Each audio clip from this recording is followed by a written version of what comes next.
good team fighting, you have consistent CC, your R can just blow anyone up, and I have been waiting to see this. I know you have. You've been talking about this for days. And we were talking about this off cast because Sword Art has been spamming Soraka and Lulu. So going to pick up the Lulu. This is more of an LEC special. Obviously does pretty well to combat the Yuumi because you not only have the Whimsy to CC the AD carry, you also have the shield coming in for any of the Yuumi poke coming out. And of course just having very strong trades with the damage from your passive. I'm going to ask you a question. Does a Whimsy pull off the Yuumi of the AD carry?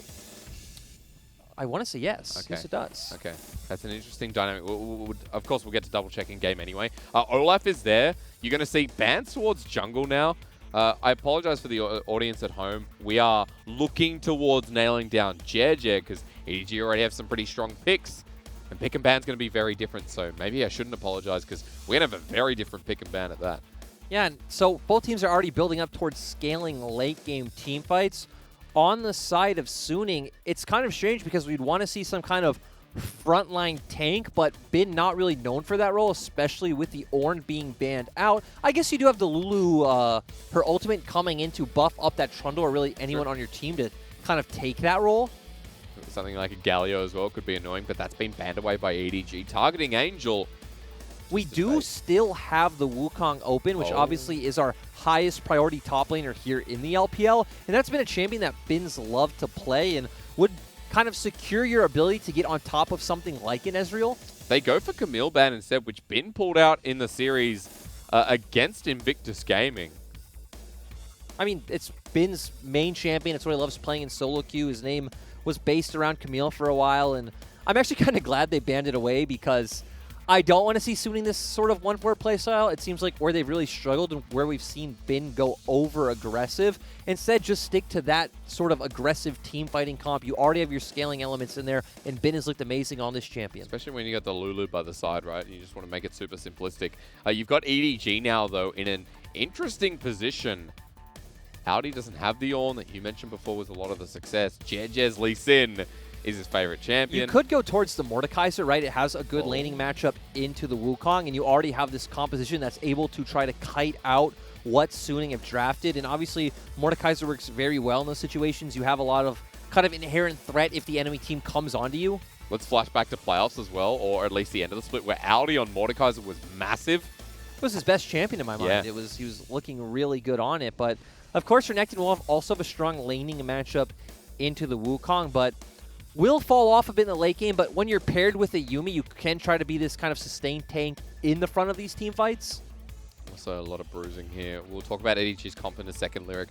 I want to round out Suning because they've already started us with the Lulu. Sword Art is smiling. He's in good mood. Stop it. I don't expect them to go with something like this. They can look for a skill matchup in the mid lane if they do want an assassin, something like a LeBlanc, or if you want to draft some kind of long-range team fighting. Ooh, this is undefeated with Angel, not in the LPL. Yeah, I'm with you. Angel's undefeated on this cast. He's been a great cast. He didn't lose with it at all in spring. He's played it once in summer, so I think we're sitting on about 6-0 now. Also, I have to say, late game, Lulu with Kassadin is disgusting. Especially when you use a Whimsy on an ally. I mean, scaling in this game looks pretty one-sided. We already had these kind of close elements, but just putting that Kassadin on top of what Suning had already drafted just seems like a kind of clean sweep if we get ultra late. Super interesting, though, because I want you to tell me about the dynamic of EDG, because we got 3 big power picks. We rounded it out with that mid-game trough in, spike, I should say, with Renekton and Lee Sin. So for EDG, we have a ton of early game setup for the Lee Sin. That's nice, right? Early, yes. Exactly. You have the CC and damage coming out in the mid jungle. It will be very easy to find those kills on Kassadin if you can get on top of him. You can try to set up something like a bounce back on a wave, put Kassadin in a threatened position to where Lee Sin comes, and of course there's going to be kill threat in that top side with Renekton and Lee Sin as well. Your bot lane is going to scale up just fine, and to me, for EDG, it is going to be a lot more about these mid-game team fights. Okay, so we're looking towards a mid-game. While I see a Lulu for the first time, why did you want to see this? Tell me. What makes Lulu so special for you at the moment? It's not about Lulu being special. It's about in that specific matchup against the Yuumi where we talked about being able to shield that Q, being able to use that Whimsy on the AD carry. You do have a lot of trade damage coming from your passive, and her ability to enhance a hyper carry does get the closest you can get to matching the scaling of an Ezreal Yuumi. I like that. Enhancing the hyper carry. You've got an Aphelios, you've got a Kassadin. All guns blazing here for Suning because they're 2-2 in the LPL. They've just taken losses to JDG and IG in 0-2 fashion, but they started off the split strong. It's about refinding that form with their 5th series. While for EDG, folks, it was WE then OMG. They're one apiece. They need to get some early wins on the board here, especially against the mid-tier teams alike, like Suning. Let's run into Summoner's Rift here for our last series of the day. If you're watching the LCK, I have to say one thing. We have more blood here, and we are the best region in the world, so take that. But a big shout out to Atlas and LS, who are also casting at the same time. Please don't get angry at us. You know, I just want to say that, you know, we did win MSC. We smashed them. Gen G got 3-0'd by Top Esports, and then we had an all-LPL final. Yes, we did. What does so that tell you? If that isn't enough reason to come watch Suning and EDG, I don't know what is. You know what? If people talk about the, you know, that not being a real tournament, well, let me say one thing. There's a lot of money on the line as well. There's 600 grand. That's a lot of dollary doozes. Welcome. Sir, we have a Lulu, of course, Airy. We're going to be seeing on her, which is standard the last time we saw her. Yep, it is typically what you see, and the only kind of interesting dynamic we can see created by Suning's comp in the early game is the fact that Trundle is a jungler that can gank at level 2 as compared to Lee Sin, who really needs more of his full combo. So if you did want to try to walk mid and look for that pillar on a Syndra, it would be quite risky because if JJ was around counter gank set, you definitely will lose out in the 2v2. Well, it is going to be the buff to buff here for the Lee Sin, so the potential to be around mid is there, while a defensive ward placed towards Raptors. Very nicely done there from Angel to make sure SOFM has a top side to go to eventually. Because you were talking about the top 2v2 with the Renekton, the Lee Sin, or even towards Scout. Vertical jungling here for JJ could be a pretty big start for EDG. Well, JJ just going to go, like you said, buff to buff, a single target clear, and then he will be able to be around top side when that top lane scuttle spawns. So we'll lead into a pretty easy path for that if he wants to look for it. But apart from that, everything's standard here across the board. Ward spotted out and placed as SOFM now towards Raptors himself. Single targets being continued by JJ. He's now off of his Gromp. Whatever, I can't, Augusta? What's the Gromp's name? Wait, the Gromp has a name? The Gromp has a name. Augusta. Agatha. So one of them. Typically, you wouldn't see a Lee Sin invade a Trundle, but because EDG's lanes have priority, JJ does feel fine going for this. He has been spotted out, and SOFM knows he's there. Going to still be continuing here with the Krugs, but Scout moving up as well. They have wards. They also know that ward's there on the Tri-Brush. Yeah, so just going to throw a pillar. EDG not actually able to do anything. Just exploring the scenery. I mean, they definitely at least need to take this red since you did let Angel farm freely under turret, not bullying him out as the Syndra, so you need something in return for not doing that. The red buff going to be taken away here. SOFM just walking through the frozen domain. And Scout's back to wave. Okay. That was a bit of an event out of nothing, wasn't it? Yeah, but now both teams just going to kind of get back to their expected scuttle crabs with Suning having push in bot and just a lot of nothing happening in top lane. We see these trades every day. That we do. They don't turn into anything ever. Oh, this one might. Angel is only level 4. Big wave to help clear out from Scout, but nice trading from him as the wave pushes in, and Angel is going to go and meet SOFM towards his bottom side. Bit of reverse invading towards the Raptors. Yeah, and this wave in the mid lane obviously built up from Scout going and spending so much time around top and in the enemy jungle, just letting that build up for Angel. Now we'll have to answer. So, do I need to see a very proactive JJ this game? Is my question I'm going to ask as he moves towards top. It's what we definitely want to see, and I love it because we saw how EDG got this bounce back, you know, about a minute and a half ago. They did.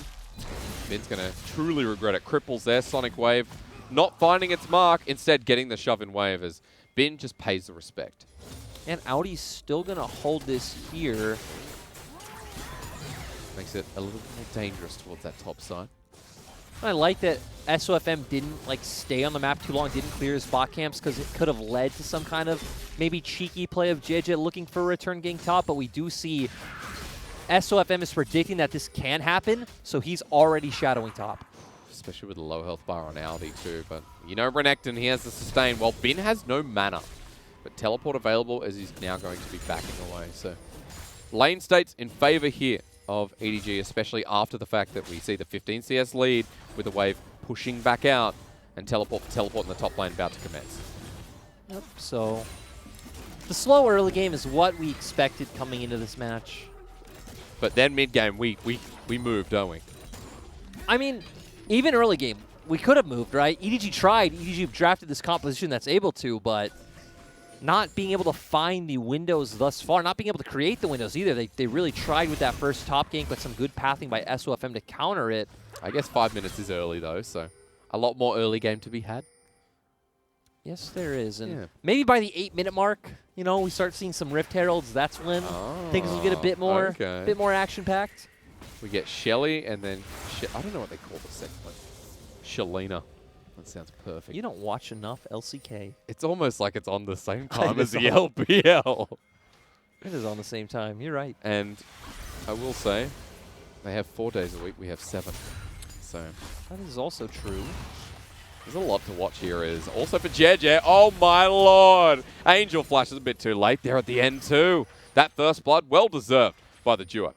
And I just love it because in Champ Select, we set up the fact of, okay, Scout can try to set up this wave in a place where, you know, he does get the bounce back and pushes back to him. You don't see it too often in mid lane matchups unless it's melee versus melee, but still was able to set it up. JJ comes in extremely decisive with that ward hop. All the skill shots land, and Angel goes down. And the assist going to Scout, that's great, but the kill going to JJ. We just came through a series of IG versus Rogue Warriors where Ning led with the snowball with the first kill on the Lee Sin.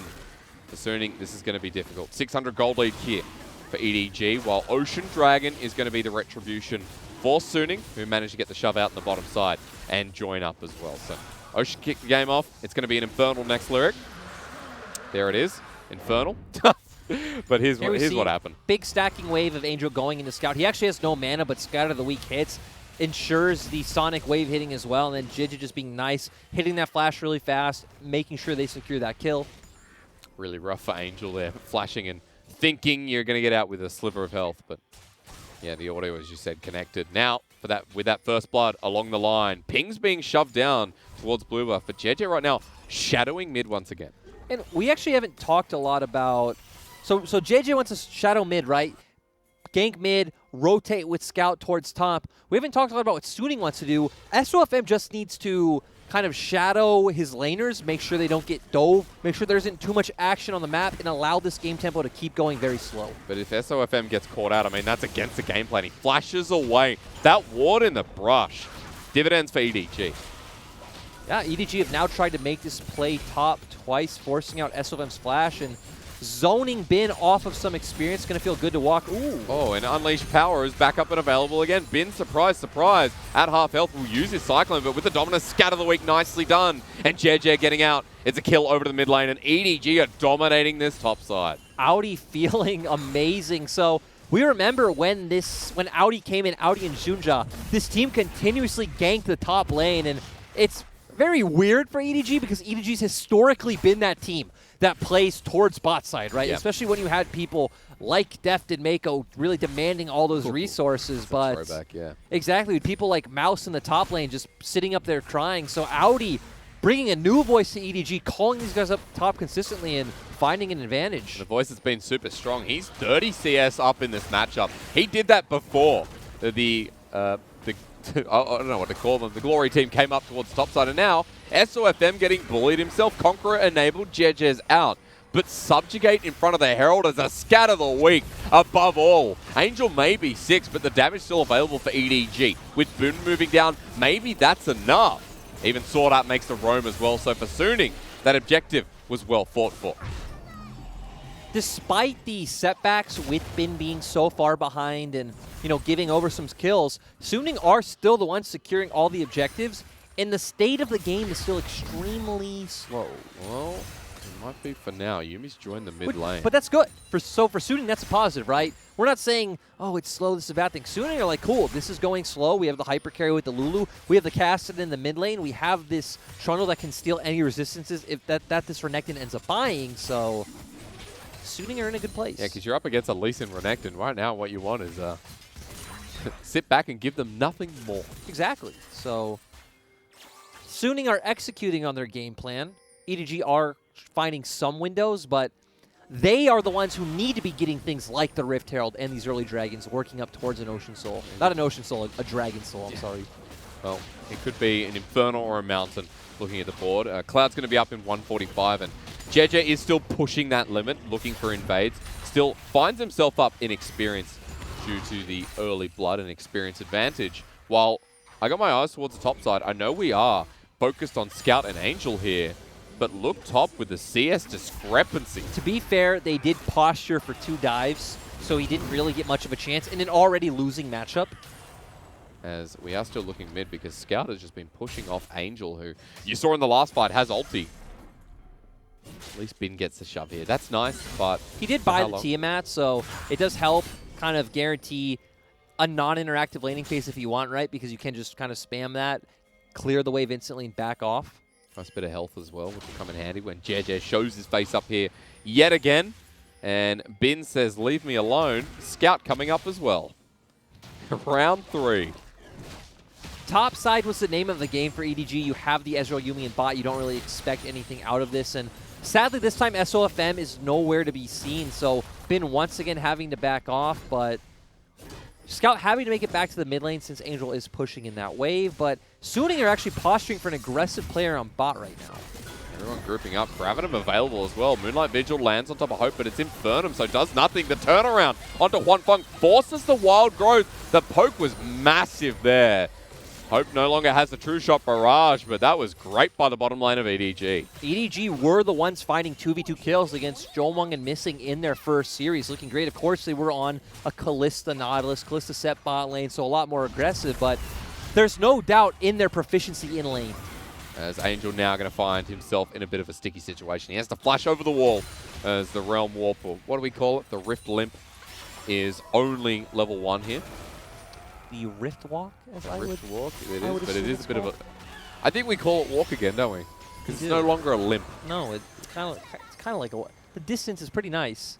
We also did see Audi hovering towards the mid lane there, so it was even more dangerous for Angel, but Suning gonna get another dragon. Might lead to Bin getting dove, but doesn't look like they have the wave, and Bin does still have TP, so he could even just back off for like half a wave and then TP right back in. So while I understand giving away objectives like this is big for Suning, especially with the clock on their composition, that's still a 2.5k gold lead with Bin getting dove again, so trade-off here might be worth it. The kick into the wall not needed. Sonic Wave into the resonating strike. Nice from JJ. He'll survive the turret as well. While Rift Herald trade for the bottom side is going to mean first turret blood for Suning. That will be traded towards the top as well. So for Huanfeng getting a bit more gold under his belt while Audi chips away towards top side plates. If there's one thing you can't question, it's the fact that EDG at least understood the win conditions and windows that their composition has and has abused them very well. With Hope running in here, that was absolutely fine. Just catches the rest of the Rift Herald that does half the damage to the bottom lane inner. But they're winning topside. They weren't able to get the Herald. The fact that they are winning topside as well means they could have pushed for something like a TP advantage to try to get a skirmish around bot, play for an early dragon, or get your bot lane an advantage. They didn't look for that either. So they've strictly got a gold lead on their top and jungle. And now how do you translate that into neutral objectives? You are going to have a window kind of in this next, let's say, 10-minute mark before the Aphelios really starts coming online, but I liked earlier you say you're the ones on the clock, right? Yeah. I was going to ask you as well, now that we do have a TP advantage for Audi, even though after everything's said and done, does it mean anything here? It might mean something for the next Herald, but that's really the only window they're going to have to abuse for a neutral objective on the opposite side of the map. Because that's going to be up in less than a minute at the very least. Hope and Mako have moved to this top side. And that top side turret is about a gentle breeze away. Angel actually matching this top side for now, hovering around while pings are getting spammed. Huanfeng and Sword Art are pushing out mid in preparation for this Herald. But right now, EDG have the deep vision and they have the control to push in aggressively here. Yep, of course, their bot lane. I mean, Caston wasn't matching it, but even against Caston can instantly clear and just move as compared to in the mid lane where Scout can like match that in some sense. So EDG gonna use their prio through topside to walk down the river. Their topside vision is actually beautiful. All of Suning's jungle is lit up, and we've already touched on how Renekton does have that TP advantage, so can join a fight at any time as compared to Bin, who does have to walk across the map to get there. And he's still down towards the bottom side. The rest of Suning are making the move. Bin is going to be fully tracked with the control ward you see in the bottom side of the map. Well, Jeje has a pet cat, and Huanfeng's been caught out. A great kick backwards with the wild growth. He gets deleted anyway. Nice pick off from EDG, who now want more in the form of Suning. 4 versus 5 for 20 seconds. I want to know where this stigma with Lee Sins is coming from, because when you watch LPL, all you see is beautiful Lee Sin play. We are not Lee Sinners. We bless the world. We do. With some great blind monkismers. Angel's now in the mid lane to get Sonic waved. Excuse me, Scatter the Wick to get the ability names mixed up. As Angel, underneath turret, almost died. Well, JJ says, boys, I got this. I got the Herald. Keep pushing mid. And now we're at about a 3K gold lead on the side of EDG. And Bin is so far behind, right? He's the main source of engage for this Suning team.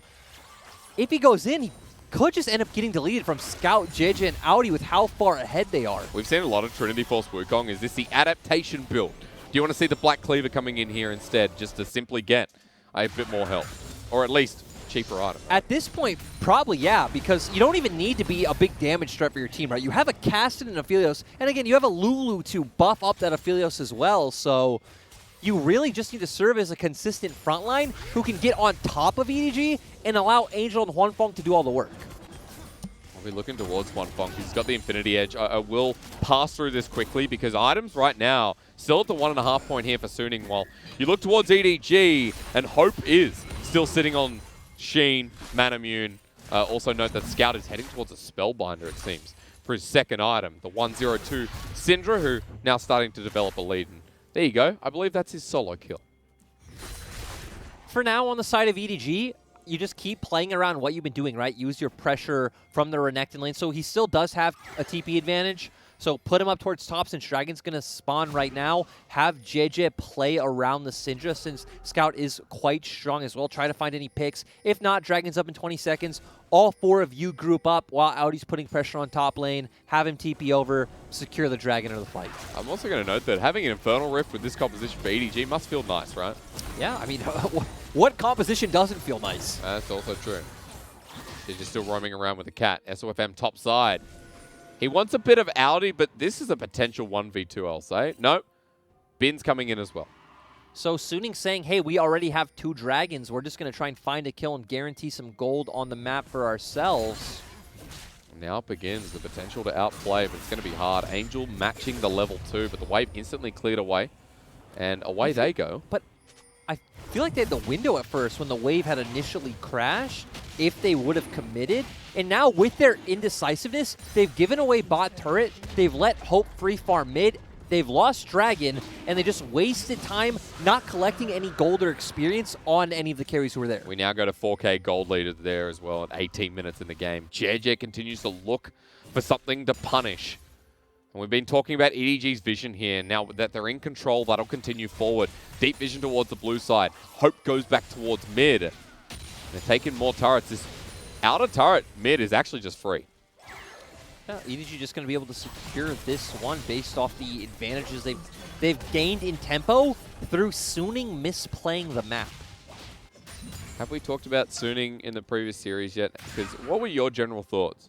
Because at least LNG WE, I think they were much more of a cleaner team, right? JDG and IG were levels above them in terms of just the look.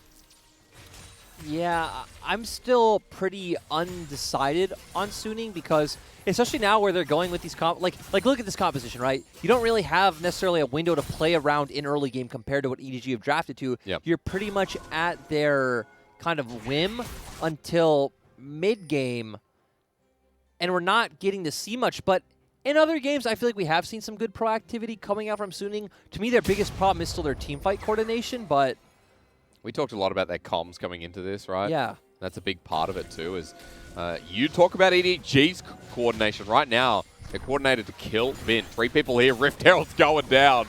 And Bin now going to be walking away. The Cyclone up, Sonic Wave misses. But Herald now got a long lane to charge down while the rest of Suning are coordinated through mid. JJ's still here, looking to get the push underway. While Suning, they just leave the Ardent Sensor Lulu there alongside Juan Fong. Like, this is my question mark. Why are Suning trying to trade around mid when they can just send SOFM to hover, minimize your losses, and play for the outscaling game? Because they've just lost an inhibitor turret. Exactly. For absolutely nothing. For no reason. And let's say they'd even gotten mid lane turret. It would have meant nothing. Yeah. Would have meant absolutely nothing. This team could defend inhibitor turret at this point, right? Yes, it can. I mean, at any point, SOFM could have backed off and say, hey, guys, we're just going to buy some more time. I'm going to go help defend this Herald. Then we'll hover over towards mid because it's probably what EDG would have used with their prio. Yeah. And just keep trying to buy time, right? The name of Suning's composition is buy time. Which, and they're open inhibitor. They're not playing like that is the problem. Because when you have a Renekton that's so far ahead in CS, it might not be the greatest split pusher we've talked about many times before, but his ability to start threatening that open lane comes through with Bin, who can't defend against him. With Jeja, who's had free roam here as well. A lot of windows now for EDG. They're 4.5k gold ahead. They've got the other Infernal coming up in 2 minutes. Baron's sitting there and waiting as well.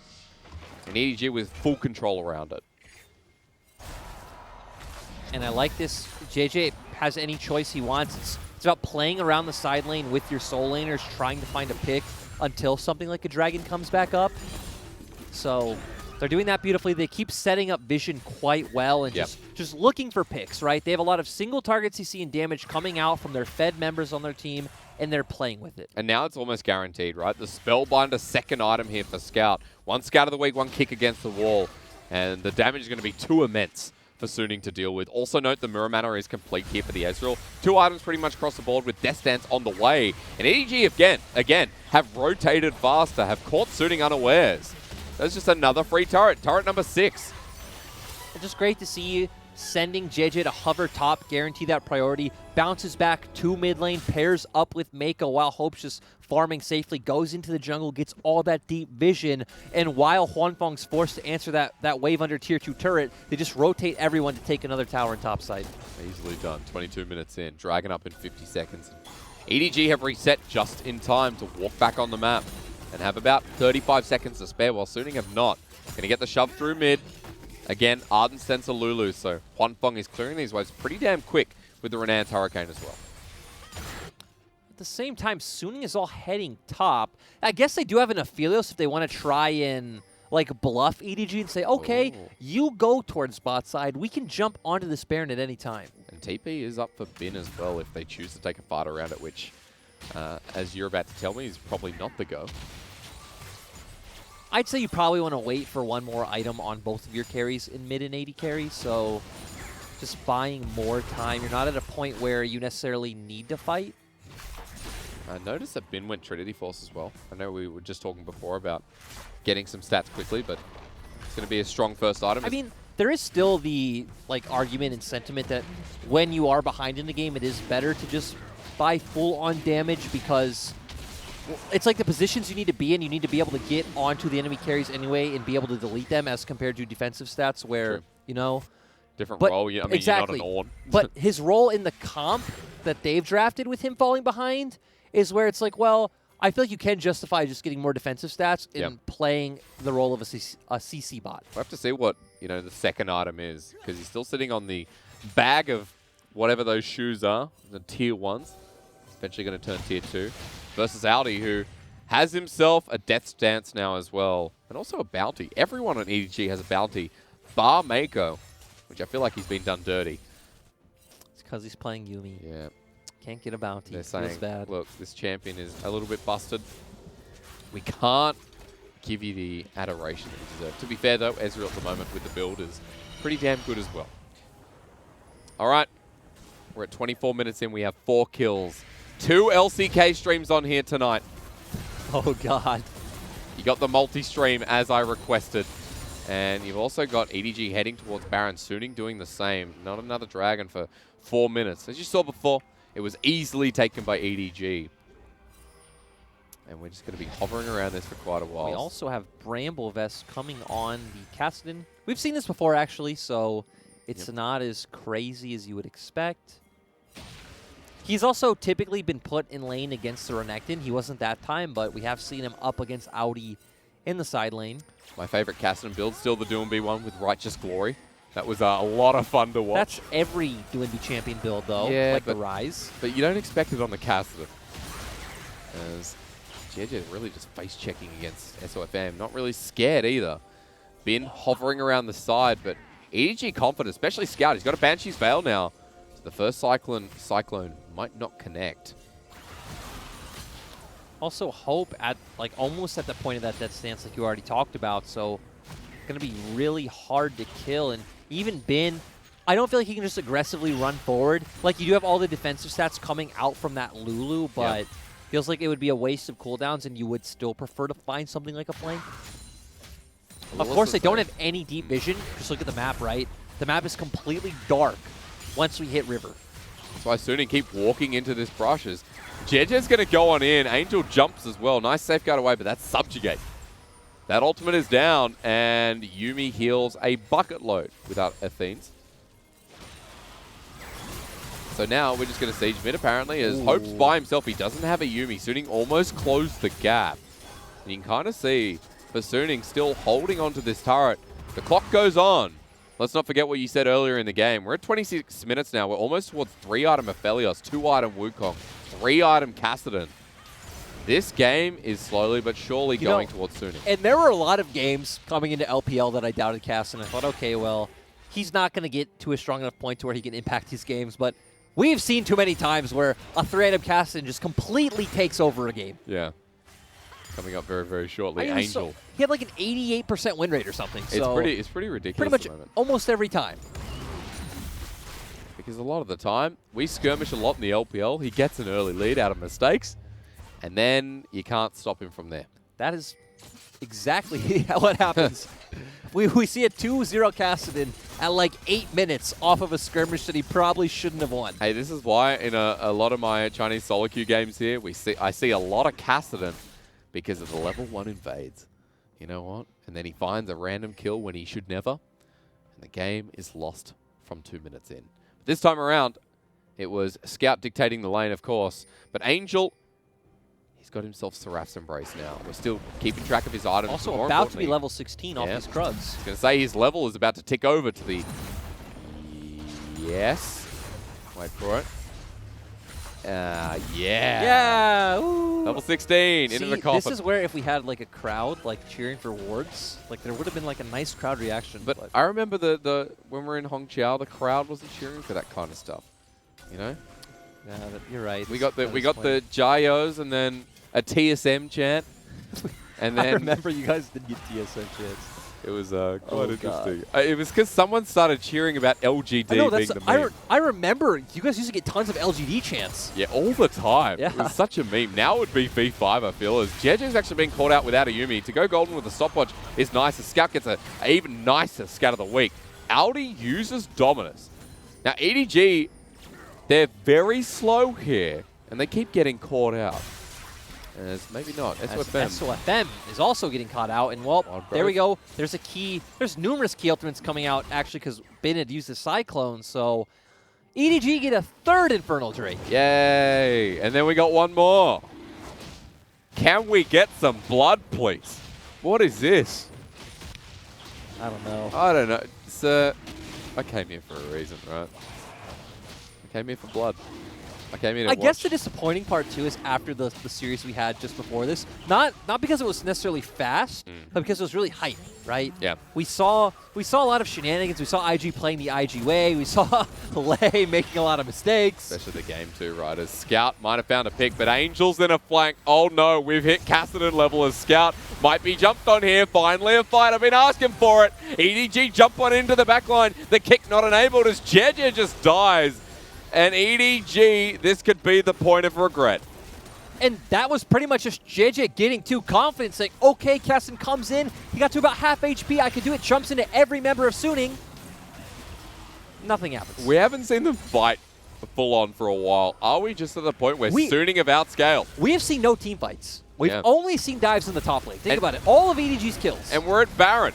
Pings are going down, of course, but JJ's not alive. With the jungler down, with an Aphelios in the game, is this a free Baron? Cyclone's back up, so Suni can take this. And they're all the way onto Hope. He's into the backline. He runs away. Yuumi goes on him. That means there's no healing for Audi as Unleashed Power does kill Bin, but One Fong is Aphelios levels are big until Scout runs forward, still at full health himself. But Angel gets the Renekton. One Fong healing up, but Hope is even better. And with Scout onto a good scout of the week. He flashes over the wall. Angel's still there, though. Yumi's healing is pretty insane. Suning running away. True Shot Barrage doesn't tag them.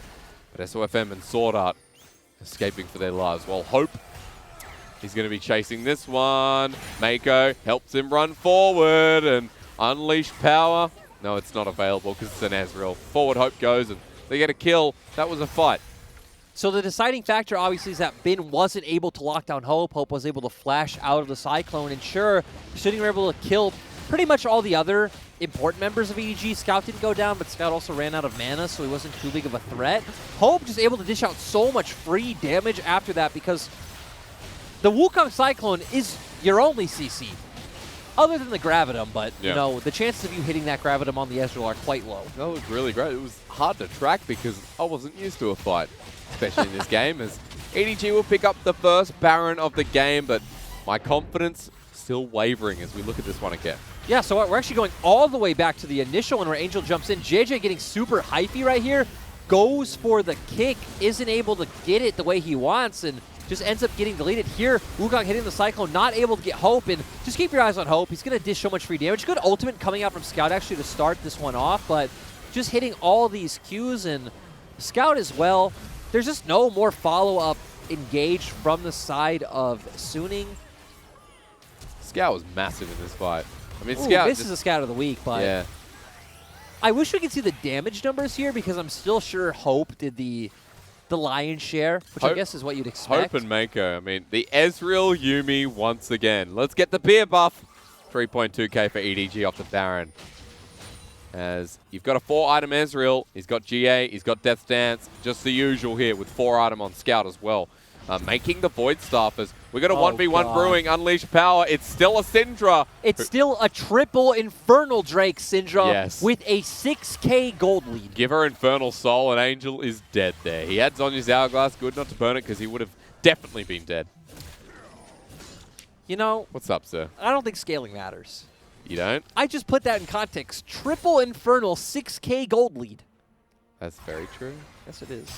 And you've got Baron. And you got Ezreal Yuumi. And we know how League of Legends works. Whoever has the better champion wins. He even went more defensive and also bought a Guardian Angel. And he still does a bucket load of damage. A lot of people substituted GA with that stance. They don't typically buy both. And then you go to Blade of the Ruin King 4th, right? So you have the ultimate healing. Exactly. So, but Hope just going to be immortal. It's Aphelios versus Ezreal Yuumi. Who will win? Well, Hope is just soloing down the turrets. Bin's going in for the engage. The Cyclone, I don't think Bin realizes what EDG can do, and he might have thrown away any chance of scaling into this game, because SOFM gets forced back. Excuse my wording. Inhibitor going to go down bottom and mid as well. I think this game's just done. Hysterics, there's no scaling back into this game. There's 3 Infernal Drakes and an 8k gold lead. All right, I'm with you now. 8k gold lead means for EDG. Let's just run it towards the Nexus. One Fong has the Infernum to defend, but Angel is trying his darndest. Look at SOFM trying to kite around while everyone goes on in. JJ gets the kick on back. Audi's in the back line. They bear the Nexus, and Angel gets forced away while Hope wants to do the most plain Xpeke we've seen in a while. But with the GA, he can handle this. He arcane shifts away. True Shot Barrage for the double. Make it into a triple. And EDG, it was controlled towards that Baron. That sent them into a game 1 win. That was a game. That was a bit of nothing for a while there, wasn't it? That was a lot of... It was kind of strange because EDG were getting the advantage, right? They were playing pretty proactive.